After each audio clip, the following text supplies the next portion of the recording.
আইপিএলে মোস্তাফিজুরের পর দ্বিতীয় বাংলাদেশি হিসেবে খেলতে পারতেন বাংলাদেশের স্পিড স্টার শরীফুল ইসলাম, কিন্তু এনওসি জটিলতায় তার আর খেলা হয়নি। তিনি লখনৌ সুপার জায়ান্ট থেকে সুযোগ পেয়েছিলেন। মোস্তাফিজুরের পর দ্বিতীয় বাংলাদেশি হিসেবে তাকে চেয়েছিল লখনৌ সুপার জায়ান্ট, কিন্তু বিসিবি থেকে তাকে এনওসি না দেওয়ায় তিনি তা বাতিল করেছেন। কয়েক ম্যাচ খেলার জন্য শরীফুল ইসলাম বলেছিলেন, কিন্তু লখনৌ সুপার জায়ান্ট বলেছেন আমরা তোমাকে পুরো মৌসুমে চাই। সেই জন্য শরীফুল ইসলাম পুরো মৌসুমে খেলার জন্য দিতে পারেনি কোনো এনওসি। এদিকে জিম্বাবুয়ে সিরিজ খেলা থাকায় শরীফুল ইসলামকে দলে নিতে পারেনি তারা। তাই তো মুস্তাফিজুর খেলছেন চেন্নাই সুপার কিংসের হয়ে দুর্দান্তভাবে।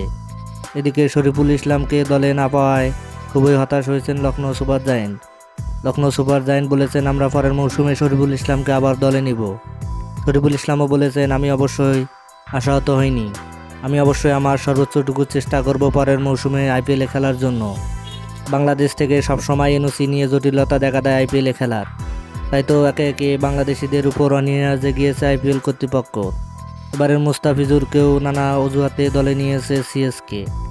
অবশেষে মুস্তাফিজুর রহমান খেলছেন দুর্দান্তভাবে, কিন্তু শরীফুল ইসলাম আরও কামব্যাক করতে পারতেন, কারণ অ্যালান ডোনাল্ডের প্রিয় পাত্র ছিলেন শরীফুল ইসলাম, আর বাংলাদেশের সবচেয়ে সুইং মাস্টার হচ্ছেন শরীফুল ইসলাম। আইপিএলে দুর্দান্ত পারফরমেন্স করতেন তিনি।